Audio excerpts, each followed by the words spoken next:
What's going on, people? This is Shy Harrison. Today is another edition of Interviews with the Rebel, and today I am sitting down with somebody who actually gave me one of my first opportunities. I was thinking about this earlier today, even though I had a little bit of skill starting out, I feel like you gave my on-the-job training. Oh, word. Okay. Sure. Yeah. So I have my man, Mr. Marcus Johnson. What up? Of visiting weddings, visiting all that great stuff, man. How's everything going, bro? Shit, we got the red wall up in here. Yeah, you know taking it back to the entourage days. About to order a bottle. Right. Let me get a bottle service out here. You know what I'm saying? You had to take it back to the entourage days real quick. Okay. A little dope setup. Yeah, appreciate it, man. So, no problem, man. How's things going, man? Everything good, working, trying to stay busy, family growing. Well, Family's growing quick too. Yeah, dog. Just had a kid last year. Yep. Well, 2 years ago. Oh, 2 years. One more this year. I'm done. It's a wrap. You might as well go get you three, man. Go for the three-peat. Nope. 2, and I'm done. Can't do no more. And you having a boy, right? It's a boy. Oh, yeah. The boy and the girl, you straight. Yeah, I'm done. I don't say people do more than 2. I don't say people do more than 1. One enough. I feel you. How's everything been going since all this COVID? I know you kind of specialize in weddings. So. Yeah. No, that's straight. You know what I'm saying? At first there was a lot of postpone. A lot of people postponed, which is cool.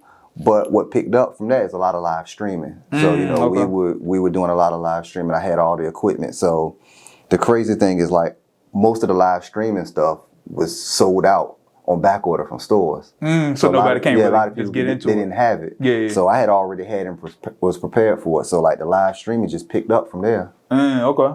So yeah, that was kind of dope though. Okay. So for the people that don't know you, who are you and what do you do? We kind of just talked about it, bro. Marcus, videographer, visiting weddings, shoot, you name it, we do it. Whatever is video, we do it. I'm sure if you know video, you've probably seen some of the stuff we done done. Right. So I don't even want to run down the list, but a lot. A lot. That sounded so humble. I'm just saying it's a lot, but... y'all been out here killing it for a minute, but it's not only me, you got Corey, Treasy, Beans, Mike, Rick, Martin, shoot, Zeus. Yeah. You know what I'm saying? So I'll randomly catch Zeus in a insurance commercial or some shit. Yeah. The most random shit in the world. He was getting it. He moved out to LA. Yeah. So he was doing all the stuff in LA. He's, he back now to, do some more work. Oh, but, okay. Oh, dope. Yeah. Oh, that was dope for him though. Yeah. Okay. So I guess it's an icebreaker, even though I feel like we don't really need to break the ice. But all right. Hold on, I don't even know what this dude about to ask. Yeah, it ain't gonna be nothing crazy. All right. I've been known to ask some crazy shit. Of course. But all right. So if your life was a movie, if there was the Marcus Johnson biopic, what would be the 3 to 5 songs that would be on the soundtrack to that? 3 to 5 songs. Yeah. Shoot. I don't even know what song. The songs that mean the most to your life. Every Day I'm Hustling, Rick Ross. Okay. Because every day is a hustle. Right. Man, what's another one? That's crazy. I can't think of. Out of all the songs that I listen to daily, I can't think of no songs. Really? Nothing to describe. Even in periods of your life, like you was in at VCU, nothing like. Now I had a theme song I listened to. Oh, what's that? I had a track song, which the Biggie niggas bleed just like us. Yeah. I don't even know why that was the song I listened to before I ran. You know what I'm saying? It was dope, but I guess to me it was everybody I'm running against is just like me, so I can beat anybody. So that was a listen for me. Okay. I guess I can throw that in there, but a third song. I don't know, y'all. Okay. I wish you would have asked me that so I could prepare. I don't know, y'all. I don't know, man. Yeah, I realize with this question, people don't have songs. Yeah, because don't nobody. I wasn't thinking of a song, but if you told me before, I'd have had them down. But that's a cool question. Okay, I got you. All right, so what is the Marcus Johnson origin story of how you got into doing video? All right, so it really ain't nothing crazy. So in high school, I could draw, so I was always kind of artistic person. So I wanted to do either architectural design or mechanical engineering. That was my thing. Hated math. Engineering's a lot of fucking it's a lot of math. Yeah. So like, I was taking these math classes and I was like, you know what? This ain't gonna work. So like, which math class had you like stuck? All of them. Algebra, advanced algebra, trig, geometry. Man, I don't remember. I'm not even gonna front. I cheated my way through all them classes. Yeah, I feel you. Shout out to the girl that sat behind me and the girl that sat in front of me that gave me all the answers. Cheated my way through every class. I would start off the first 6 weeks when they give you a progress report with a D, F or a D. Always ended up with a B in the class. I have no idea. You can't remember nothing. I don't remember nothing. So when my kids get older and they want me to help them with math, I ain't the one. I don't gotta get you a tutor or something. I don't remember nothing from geometry.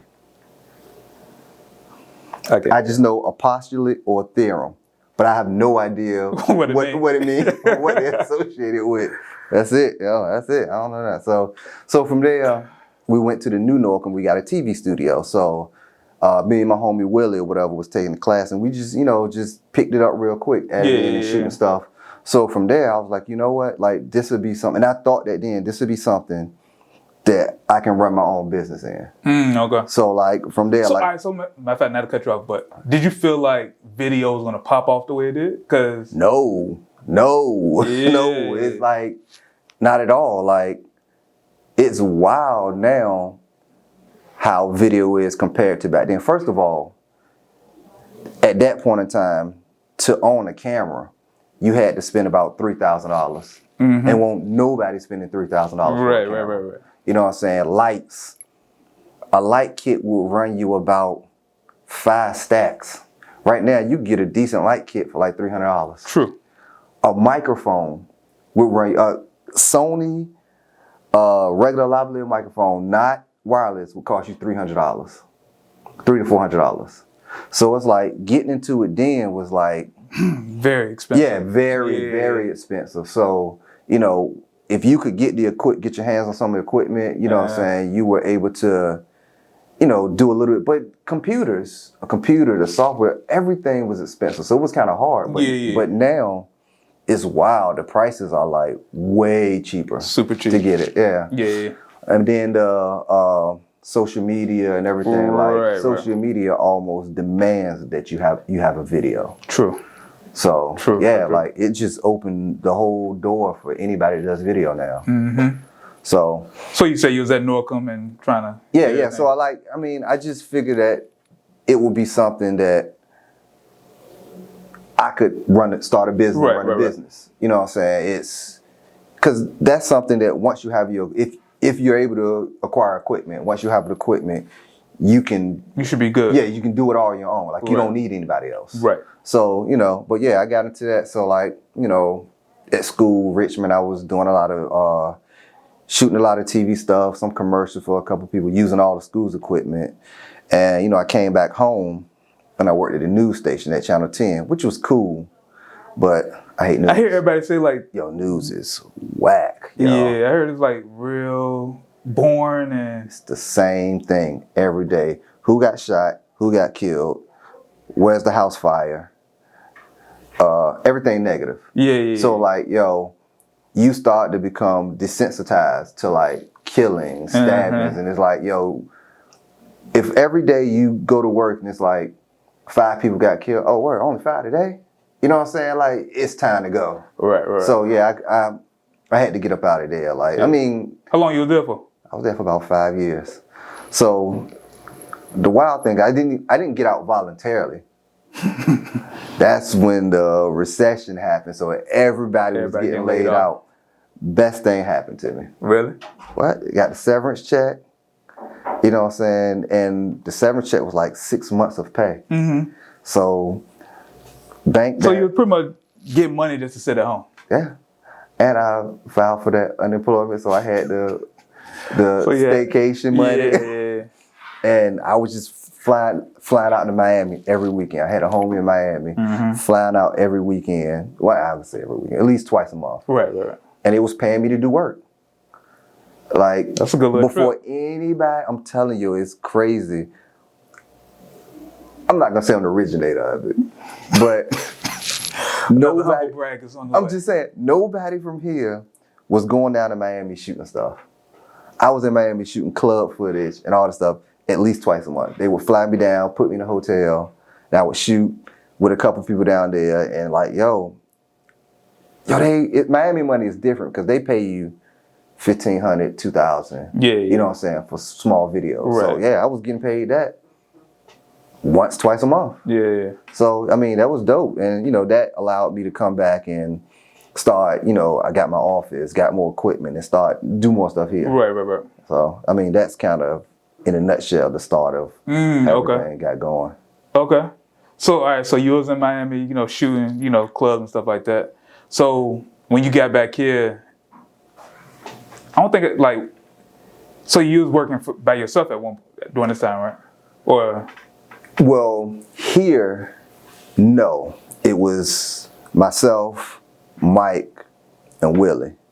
Conrad was working, and that's when we was. Conrad did video? Conrad didn't do video. Conrad was just always the person to put us in the right place. Conrad knew everybody. Yeah, he knew everybody. So like, we would go to the clubs. I ain't never seen Conrad with a camera. Ain't never had no camera. He was always around the joint. Yeah. So we was doing anything. I'll say this was 05. Okay. About 05. Any video you ever seen from Entourage or Rain, or then when Kurt had his spot. Kurt was another person to put us on. Kurt and Terry was two other people to put us on. Y'all did the video where Kurt was just sitting there with the red wall and like the confetti was falling down. The funny thing about it, actually, Corey shot that joint. Okay. Corey and Treasy shot that joint. But that was kind of the merger of us, and at that time they were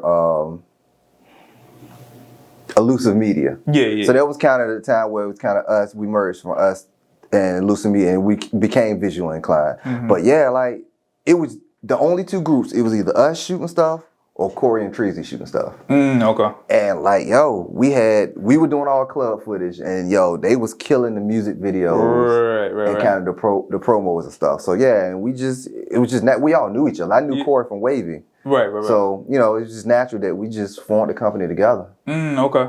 Which was dope. Okay. So, at what point did you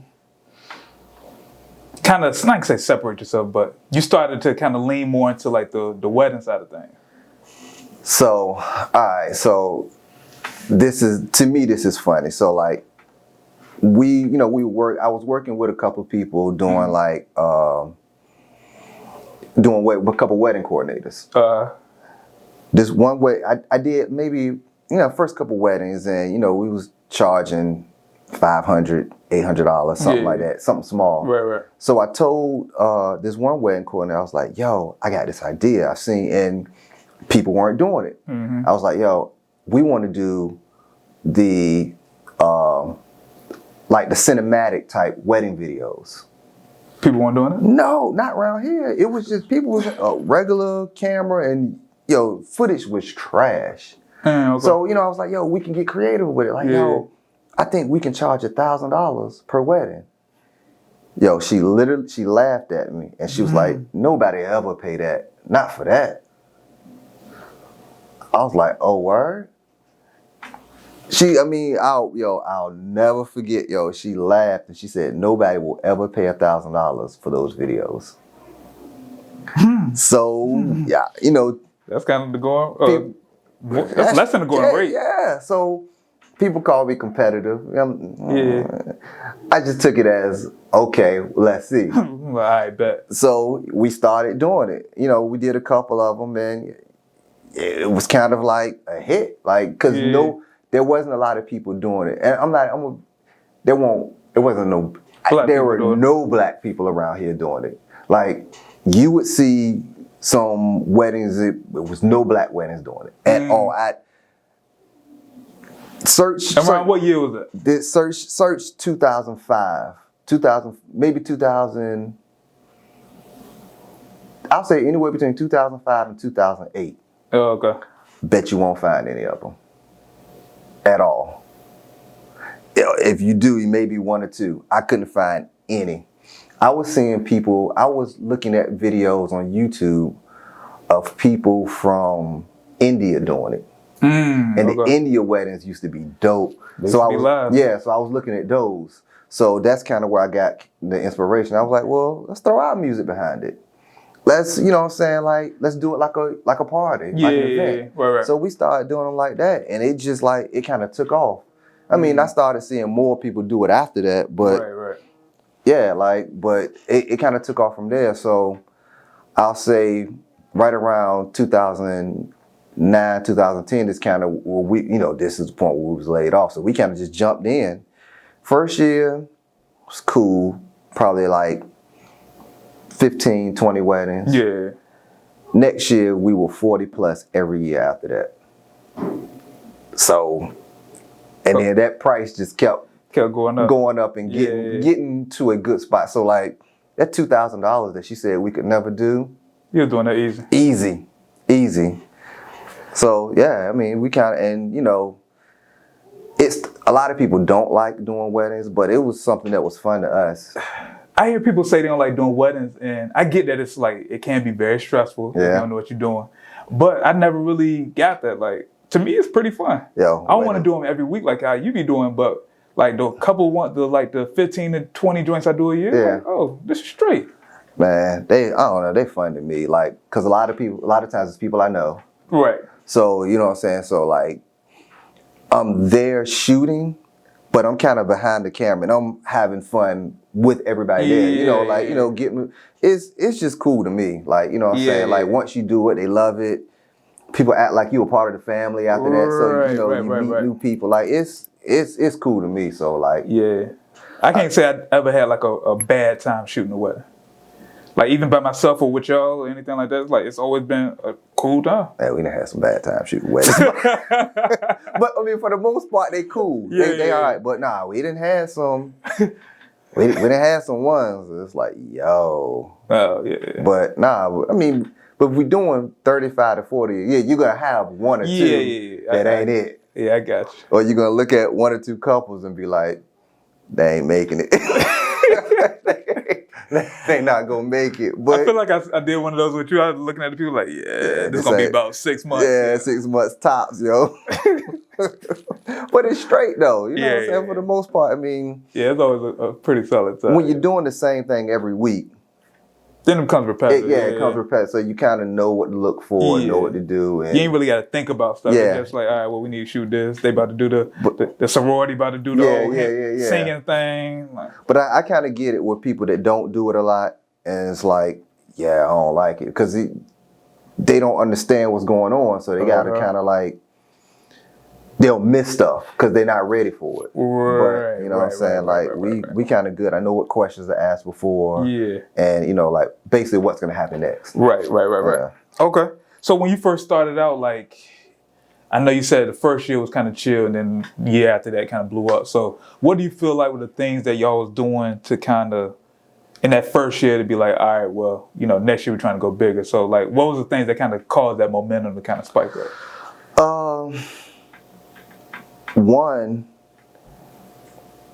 doing a good job. Yeah. Because of, we still never really do a lot of promo. So it's all word of mouth.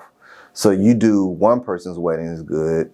They'll recommend you to 5 other people. Right. So like most of our weddings are from referrals. So, you know, we just try to make the couple happy, try to give them a good product. You know what I'm saying? Like, be fun. Like, you shot around Mike before. Mike, one of them dudes that Mike doing the most. Mike, like, give me a model walk. Give me a model walk. Yeah. Like Mike joke and do whatever like the whole time. So like, you know, they be loving that. So, you know, you put them in a good mood. So true. And then other people see it. Yeah. And you know, they always like, oh yeah, y'all very professional. Like, yo, when I get mad, I'm hitting up y'all. And then 4 or 5 years later, they engage, they hitting us up. So it's like, you know, the goal is to you know, stay professional and do a good job with, you know, your clients. Right, so right. they always refer us to other people. Okay. So, all right. So, with wedding video, what do you feel like is the essentials that you kind of need in your toolkit to kind of make sure that happens good, as far as like equipment and everything? Oh shoot! Like you need audio. You need good audio. So you need microphones. Like you know, your camera. You know, it's kind of self-explanatory that your camera's got to be good, but you know, your audio got to be on point. Some people don't even use audio. Oh man. Some people just put like a song over the whole joint and just keep that joint moving. I mean, I can see that for the highlight, but when you're doing like your full ceremony reception, you need good audio. Like that's something that a lot of people tend to leave out. Yeah. You can't leave that out. That's essential. Like you need to be able to hear audio. I mean, when it comes to your camera, you need lenses. You know, when we first started, we might have been shooting with 2 lenses. And what were those? 50 millimeter. Yo, what's wild is for the first couple years, we only shot everything on 50 millimeter lens. That's it. We didn't have anything else. You see videos that look amazing, 50 millimeter lens. That's it. What type of lens? Like just a regular Canon joint? Yes, a regular Canon 50, the $100 lens. Oh, because of small joint. Yeah, because I came from shooting with video cameras, like, and then I saw the Canon. We went to Canon 7Ds with the DSLRs. Right. I didn't understand lenses, so I didn't even know what to get. And those 50 millimeters are pretty trash overall. Yeah. They'll get the job done. They get the job done, but I didn't even understand what the focal length of a 50 millimeter was. I just knew you could put it at 1.8 and shoot in low light. Yeah. That's it. So that, you know, and we learned from there. We shot everything on a 50 millimeter lens, but now I don't even touch a 50 millimeter lens for real. You do a whole bunch of like wide angle joints. I mean, not really. I mean, you gotta have. I might have like 10 lenses. Yeah. And I mean, now I get it. I get your 70 to 200, your 24 millimeters, 85. Yeah, I ain't get none of that then. So yeah, you gotta have your lenses to make sure you get your angles and all the stuff. Right. So that's essential. Audio, lenses, good lighting. Some people don't even use lighting for it. I mean, I get there's situations where we don't, but if it's dark, sometimes those receptions when it's like party time, they turn them lights all the way up. Like, you need something. You need either a great camera or you need some light. Don't shortchange yourself and everybody looking like black dots in the video. So you gotta have that. And I mean, and more than anything, you just gotta be prepared. You just gotta know what you're doing to be prepared for it. Yeah. Okay. So, all right. So to kind of piggyback off that, what do you feel like was the biggest investment that you made that led to like the highest return? Good cameras. Really? Good cameras. Like you got to spend that money on your camera. Yeah. Like some people say it's the lens over the camera though. I mean, lenses are good. Yeah. But if you get a good camera that's going to give you a good picture, you know what I'm saying? You can have some lower end lenses that'll work. Yeah. So, I mean, if you have a trash camera, you got a $2,000 lens, you still ain't getting what you want out of it. True. You know what I'm saying? So no, I believe it's the cameras. Whatever was probably the biggest investment. Cause I couldn't see myself spending that much money for cameras, but it's like you got to do it. You have to do that. So that's probably the biggest investment that I've made into it. Okay. All right. So I know you said when COVID hit last year that it kind of made you do a little pivot to live streaming. Like, was that something that you was already kind of playing around with? I was already kind of doing. I was going to Miami and live streaming back in 2009. So like I have events that I live streamed in Miami from 2009, pool parties. So like I was already on top of that. What did that setup look like though? Laptop. And you was using like the big cameras? Yeah, I was using a Panasonic DVX standard def camera. Yeah. You would connect through FireWire. Okay. So you would connect the camera to the computer, to the computer through a fire. I had a long FireWire. So basically, I was just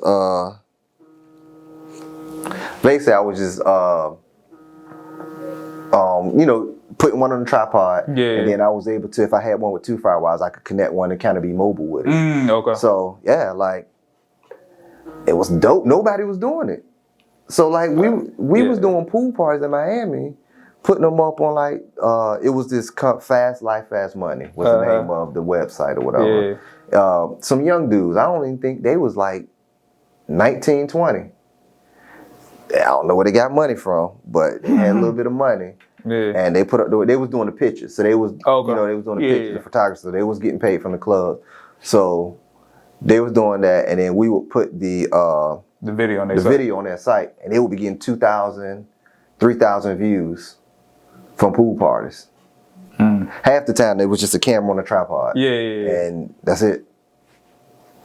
So so I kind of understood what live streaming was then, but now of course it's better quality and all stuff. So like I understand right when the pandemic hit and everybody churches need everything. Churches didn't get it. So I got a call from about 8 different churches and that didn't know how to do it. Like the older churches, they weren't prepared for that. No. So they didn't even. They barely had cameras. Yeah, they barely had cameras. So so it was calls like, we just doing a Zoom and we trying to figure out how to do video. So I would go in, consult with them, tell them what to do.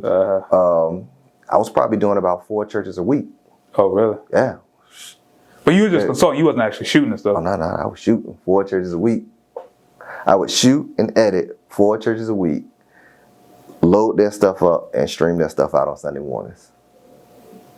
And then I was consulting a couple of others, but there was 4. I did 4 churches per week for at least 5 months. Oh, word. Yeah. That was on point. So that on top of, the weddings and stuff, like that was kind of good, you know what I'm saying? Really? And I told people, I was like, yo, live streaming. I know you've been talking about it for a little minute. Yeah. So like, and it was like perfect. It was a perfect storm for me. Okay. So what is like the go-to like live setup now? I know people are doing like the what's a sling joint? I mean, I don't know. Everybody got it. Like, it's sling. You can do your wireless setup. I mean, I don't really trust that because it's wireless, but your people use your Wirecast, use your OBMs. It's another one I just saw. Like now all the companies are coming out with live streaming stuff, but 2 years ago it was only maybe like 3 to use. Right. It was a joint called Boinks, Wirecast, OBM. And I mean, I think those are the main 3. Okay. So, and that was it. But now mad companies get it, so they're coming out with different software. Okay. So do you plan to kind of like still, now that the world is kind of like where it's at right now, do you plan on still doing like a lot of the weddings, or are you trying to like pivot to the live stream, or just do both? I mean, both real, but weddings is still down. It's still popping, one, because they're still doing live weddings. Like all these people that plan for events and plan for weddings or whatever, they still got it. Someone was doing it. But once this opens back up, the boom on weddings is about to be crazy. Why you say that? Because mad people are postponing and they just waiting to the waiting for to be able to at least have an event with 100 people. Yeah. So as soon as they open up, and some of these people who they might have did like elopements or whatever, they still want to have a wedding, a big party. So they're just waiting. So the boom is about to be crazy. Just watch. As soon as they open back up, everybody's going to be getting phone calls. If you do weddings, you're going to be getting phone calls for weddings. Yeah, I can see that. Because of certain people waited, so... Yeah, I know a couple people, like a couple of my people that postponed last year, they said they're trying to wait till this year to do their wedding. And even people that I know who actually had their wedding, they might have like a little small church joint. Yeah, They're like, wait and do something. So like, everybody's gonna be booked up. They're just gonna be looking for people to be able to provide those services. Yeah. So Okay. So before we wrap this, man, you blowing up. Hey, listen, dog. Who is this? Oh my goodness. I don't know. All right. So before we wrap this up, a question I'd like to ask you, especially people who are like creators and do like video stuff, but what do you feel like if you can like give advice to somebody that's like a young videographer starting out, as far as like what do you feel like is the blueprint of success for a videographer? What do you feel like are the 3 to 4 things that if anybody that has a camera did, they'll be somewhat successful? It's 2 things I say. 1, learn what you do well and kind of perfect your craft. If you're a good shooter, perfect your craft on being a good shooter. Mm-hmm. If you're a good editor, perfect your craft on being a good editor. If you're a good audio person, perfect your craft on being a good audio person, because of what's going to happen is like you're going to be the go-to person for that. Right. So like, everybody's going to need a good, like a big production will need a good shooter or need a good editor. So be the person who they call for that. Another thing is have your own style of doing it. Yeah. A lot of people when they first get it, now nothing's new. You know what I'm saying? Everybody's doing what people do is it's not like somebody's going to invent a new style on doing something. But don't get into it and say, you know what, they shoot like this, let me shoot like this. Yeah. Because of what you're going to always be. Just a copycat. Or the cheap version of them. Right. So you'll never get your worth trying to do what somebody else does. Like, you know what I'm saying? Like, you can say, like, people will, okay, let's go to weddings, for instance. Like, when I first started doing weddings, like, I was thinking I had to do something like somebody else did it. Because I was like, oh, well, they getting money this way. Let me do it like this. But I had clients come and tell me, like, no, we don't want that. Yeah. If we wanted that, then we'll go to them. Right. Like, we want what you do, so we're going to get what you do. We want you because we like your style. So, like, I'll tell people, don't come up and try to imitate somebody else's style because of that's who they want. They're paying for that. Right. So if they're paying for you, they're basically saying that, okay, well, we couldn't get them, so we'll settle for you.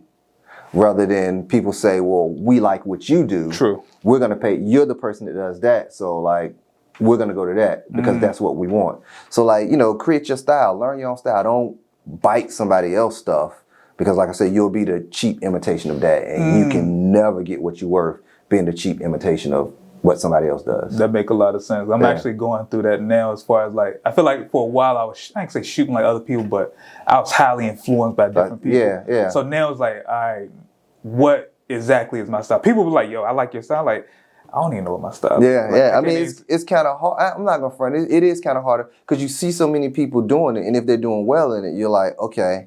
I need to pick that up. Or I need to add this little element or whatever. Yeah. But, you know what I'm saying? It'll take a while. But once you figure out what you do, like, perfect what you do. Yeah. So, you know what I'm saying? It's I want that. Right. You know what I'm saying? And if people want that, they'll call you for that. You don't want somebody calling you and saying, hey, can you do this? Yeah. And it's like, I don't really do that. Right. You know what I'm saying? Right. So, that's, I don't know. To me, it's kind of, it is kind of whack in a way, but I get it. People are starting off but learn what you do and kind of figure out what you do and do that well. That's my two cents on that. Oh, okay. Cool. That makes a lot of sense, man. So what's next for you, man? In 2021. No, man. About to have a kid. I'm not even gonna front. Like, I'm working, but that's kind of all I think about now. Really? Like, yo, it's different, yo.